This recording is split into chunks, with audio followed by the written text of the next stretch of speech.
Mike Johnson, you voted against those spending bills last week. You voting for them on Friday? Most likely. We have some decisions to be making, and we have to discuss with each other. There's about 10 people who are leaning, and what that means is that we want reassurances, just like Victoria was talking about, because I'm not really sure we're taking the debt seriously. I'm not really sure we're doing the right things. I was on your last guest, where he was talking about how it took Democrats to get things across the line. He was talking about a bipartisan bill on immigration. It wasn't bipartisan at all, and yet we put it off for 2 months, lost all of our leverage, got none of H.R. 2 passed. And then the last two bills we passed right before we got out of this year were huge spending bills. One, which was going to increase spending by over $200 billion in Social Security to a lot of people who are in the federal unions who did not pay into the system in many ways. And then the last one is an omnibus, basically. So I'm not happy with that. I want to discuss that with them before I vote for them. I don't want to put words in your mouth, but you did say most likely. That means, Congressman, you're not a firm yes at this point? That is correct, yeah.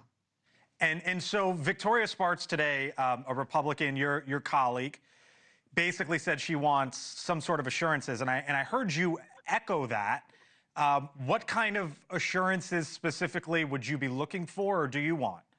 I want a specific plan. When we talk about where we're going to make our cuts, how we're going to save this nation from bankruptcy, we have not talked about how we're going to secure Social Security.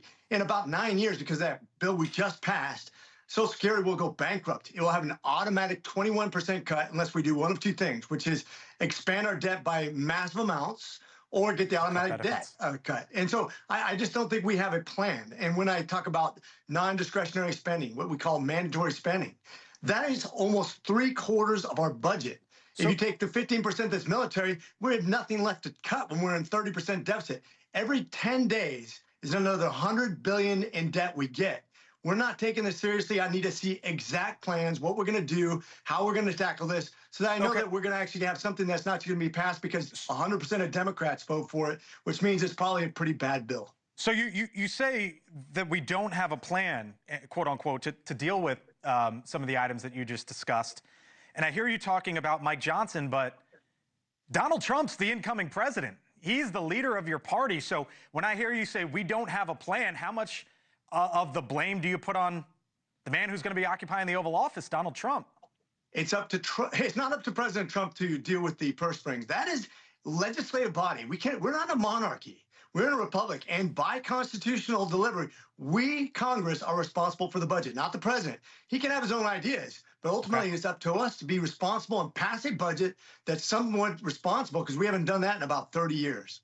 And just to circle back, Congressman, on something that you had said, I think you had mentioned something like 10 other colleagues of yours, Republicans, who want to hear from Mike Johnson or speak to him.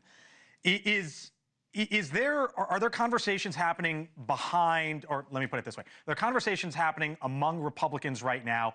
If it's not Mike Johnson, then it's blank, or then it's who? No, I don't think so. And I don't think it's very realistic that somebody else is going to be able to come in and grab the reins. That's why I say most likely he will be the next speaker. But that doesn't mean there can't be conversations. This is where you have your leverage. This is the one time that you have before you elect a speaker to get assurances and a plan, something that makes sense to us, something that's actually tangible, something that you can actually put on paper even, that you can say, look, this is my plan to actually tackle something that if we don't, we'll bankrupt this nation, we'll lose our currency standard, we'll lose our place in history, and it'll be over for all of us.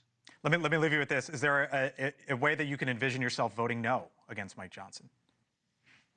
You know, I hope not. But I don't want to pin myself in any corner. I want to make sure I have great conversations. I think Speaker Johnson is in a tough spot. This is a tough job to have. I think he's an honest guy. He's a humble guy. I think he's conservative. I think he has great intentions. But I want to help him come up with that plan, just like everybody else in Congress, especially my Republican colleagues, those people who are deficit hawks like myself, those people who want to see us successful well into the next generation. We have to have something exact, though. This is no more can we talk in pastels. We have to be bold. Congressman Rich McCormick, thank you for coming on tonight here on the Hill. It's going to be an interesting day up on Friday here in Washington. And